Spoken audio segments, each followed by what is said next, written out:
Assalamualaikum students. Today we will start question number 4 of chapter number 1. Chapter number 1 is fundamental of chemistry and question number 4 is define branches of chemistry. यानी हमें branches बतानी है chemistry की, उनको define करना है. Due to its wide scope, chemistry is divided in following main branches. यानी chemistry के एक बहुत ज़्यादा wide scope की वजह से, यानी बहुत ज़्यादा इसका scope है, इसकी वजह से इसकी main branches जो है उसमें divide किया गया है. अब main branches में सबसे पहले हम बात करते हैं physical chemistry की.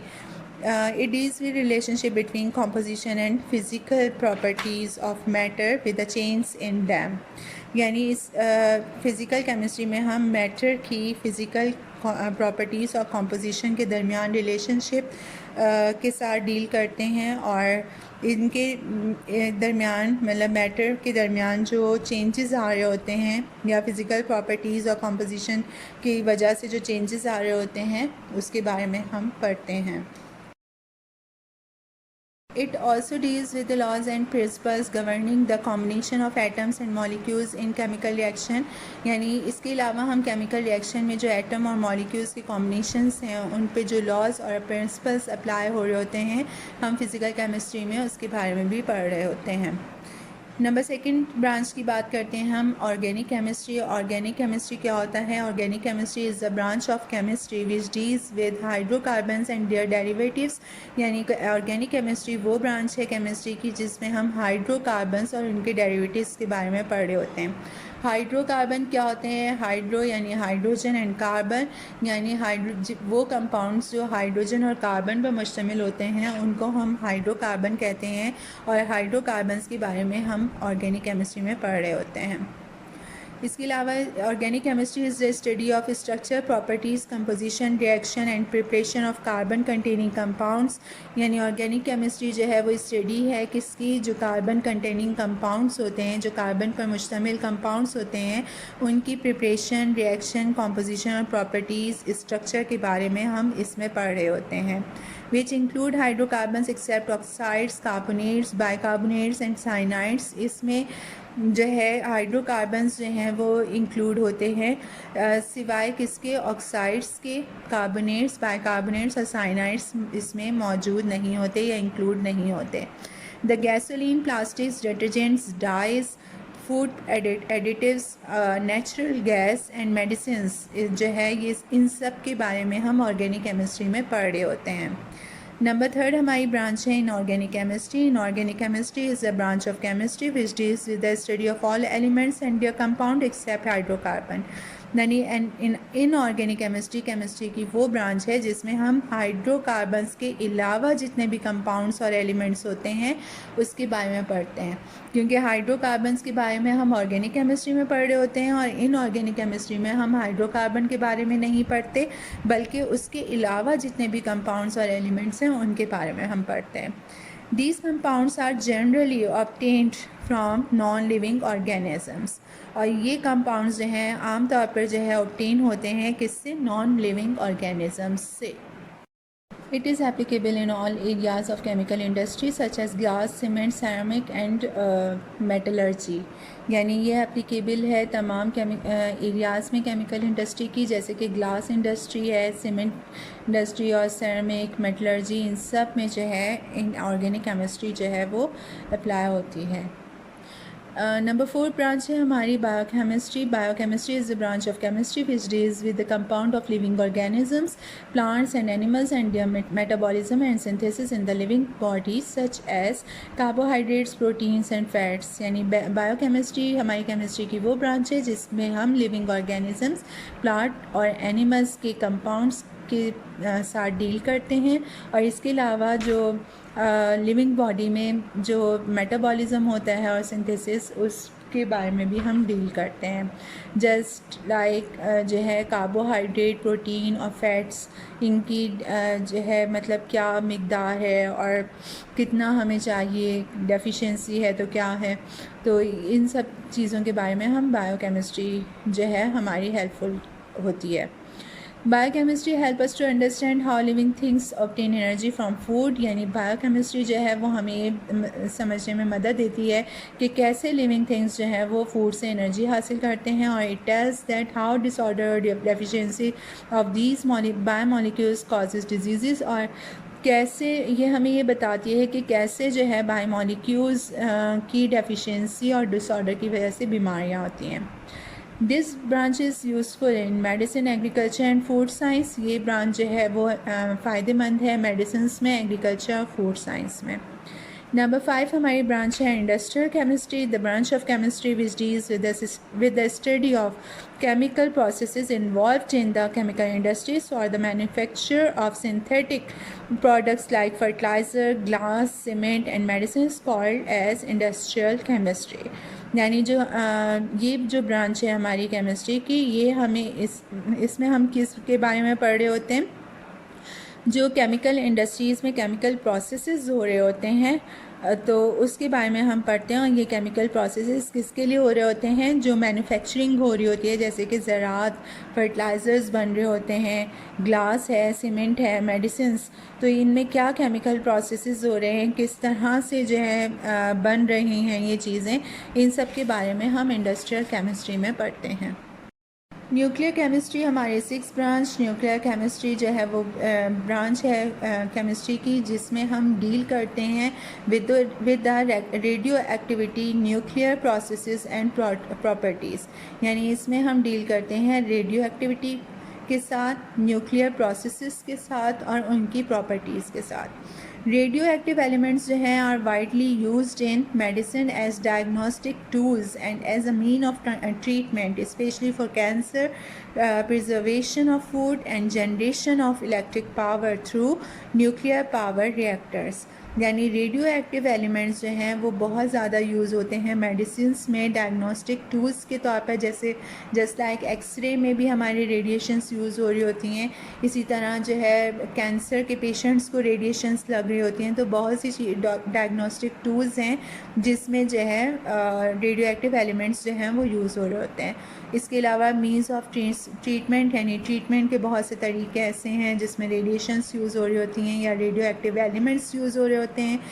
प्रिजर्वेशन, जो हम फूड प्रिजर्व कर रहे होते हैं, उसमें भी रेडियो एक्टिव एलिमेंट्स यूज़ होते हैं। इसके अलावा इलेक्ट्रिक पावर जो न्यूक्लियर पावर रिएक्टर्स के ज़रिए से जनरेट हो रही होती है, उसमें भी रेडियो एक्टिव एलिमेंट्स जो हैं वो यूज़ होते हैं।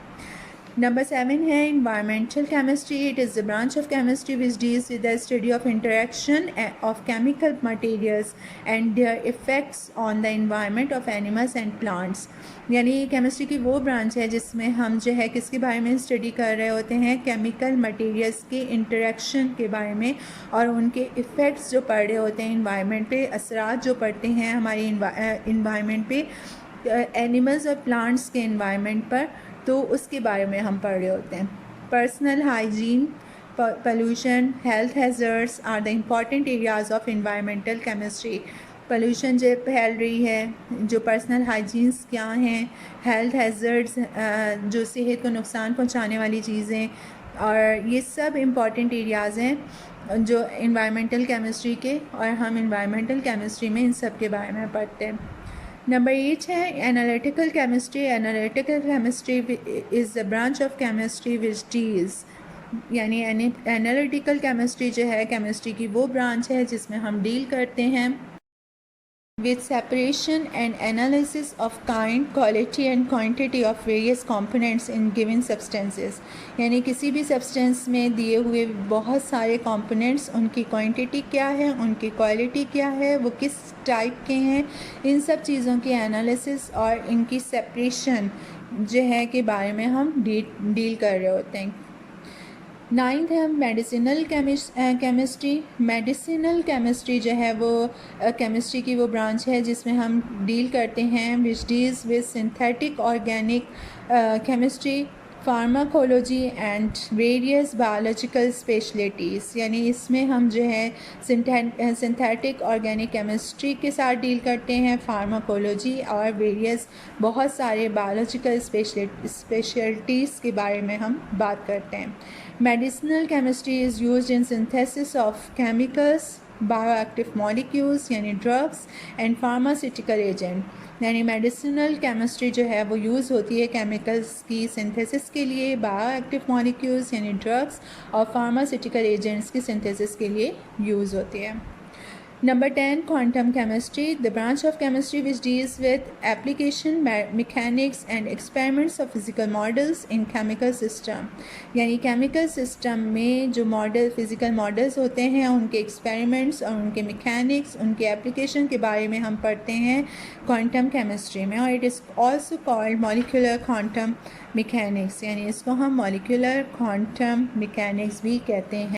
इस बुक में यानी इस चैप्टर में हम मज़ीद पढ़ेंगे। लास्ट वन है हमारे पास ग्रीन केमिस्ट्री, जो 11th हमारी ब्रांच है। ग्रीन केमिस्ट्री क्या है? The branch of chemistry which deals with study of processes and designing products which are composed of less hazardous substance, यानी केमिस्ट्री की वो ब्रांच जिसमें हम डील करते हैं मतलब जो है डिज़ाइनिंग प्रोडक्ट्स और प्रोसेसेस के बारे में, उनके प्रोसेसेस के बारे में जो कि कंपोज होते हैं लेस हैज़र्डस सब्सटेंस यानी कम नुकसानदेह सब्सटेंस के से जो है जो कंपोज होते हैं, उनके जो डिज़ाइंस हैं, उनके डिज़ाइनिंग प्रोडक्ट्स जो हैं और उनके प्रोसेसेस, उसके बारे में हम पढ़ते हैं।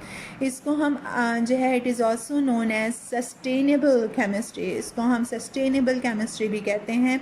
सेफ़र केमिकल्स यानी पॉलीफिनाइल सल्फोन, लेस हैज़र्डस यानी कम नुकसानदेह जो केमिकल होता है पॉलीकार्बन्स, और सेफ़र सॉल्वेंट्स जो हैं वो एग्जांपल है ग्रीन केमिस्ट्री की।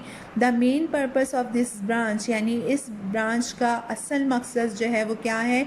Is to use waste materials efficiently, यानी वेस्ट मटेरियल्स को किस तरह से यूज़ किया जाए मतलब जो फ़ायदा दें हमें, और improvement of energy efficiency in chemical industry, और केमिकल इंडस्ट्री में एनर्जी एफिशिएंसी को इम्प्रूव किस तरह से किया जाए, इन सब चीज़ों के बारे में हम ग्रीन केमिस्ट्री में पढ़ते हैं। क्वेश्चन नंबर 5 है हमारा, define the following. Matter, matter is simply defined as anything that has mass, occupies and occupies space is called matter. Matter जो है उसको बहुत इजीली हम किस तरह से डिफ़ाइन कर सकते हैं कि कोई भी ऐसी चीज़ जो कि मास रखती है और स्पेस घेरती है, जगह घेरती है, उसको हम मैटर कहते हैं। Atom, matter is made up of smallest particles which are known as atom. Atom are the basic unit of matter. matter से बनी जो है वो बनाते हैं smallest particles, यानी matter किस चीज़ से बनता है? smallest बहुत छोटे छोटे particles से बनता है जिसको हम atom कहते हैं, और atom जो है वो matter का basic unit होता है। Molecules. A molecule is the smallest particle in an element or compound that has chemical properties of that element or compound. यानी molecule जो है एक element और या फिर किसी compound के smallest particle को कहते हैं, और वो chemical properties भी उसी element और compound की रखता है जिसका ये smallest particle होता है। Substance, a piece of matter is pure form is termed as a substance, यानी जो है matter का piece अगर pure form में होगा तो उसको हम substance कहते हैं। Every substance has a fixed composition and specific properties. Her substance जो है वो fixed composition और specific यानी मखसूस properties रखता है। जैसे examples हैं pure substance की, जिसमें मौजूद हैं tin, sulfur, diamond, water, pure sugar को हम सक्रोज भी कहते हैं। टेबल सॉल्ट को हम सोडियम क्लोराइड भी कहते हैं। एंड बेकिंग सोडा को हम सोडियम बाइकार्बोनेट भी कहते हैं। Element is a substance made up of same type of atom having same atomic number and cannot be composed into simple substances by ordinary chemical reaction. यानी element जो है वो atoms की वो सब्सटेंस है जो कि बना होता है एटम की सेम टाइप से जो है बना होता है, और सेम जो है वो एटॉमिक नंबर रखते हैं, और वो सिंपल सब्सटेंसेस में डिकम्पोज नहीं हो सकते किसी आम केमिकल रिएक्शंस के ज़रिए। यानी अगर उनको डिकम्पोज करना होगा तो फिर एक कोई स्पेसिफिक केमिकल रिएक्शंस होंगे तो फिर हम कर सकते हैं, लेकिन ऑर्डिनरी केमिकल रिएक्शंस के ज़रिए से हम उनको जो है वो डिकम्पोज नहीं कर सकते। अब सिंबल्स यहाँ पे मैं जो है हम शो कर रहे हैं सिंबल फर्स्ट 30 एलिमेंट्स के, जो हमारे पीरियोडिक में शुरू के 30 एलिमेंट्स हैं। फर्स्ट 30 एलिमेंट्स जो हैं उनके एलिमेंट्स और सिंबल जो है वो यहाँ पे जो है हम आप लोगों को जो है वो प्रोवाइड कर रहे हैं, जो आप लोगों को लाजमी तौर पर याद होने चाहिए क्योंकि ये हमें आगे बहुत इसकी नीड होगी।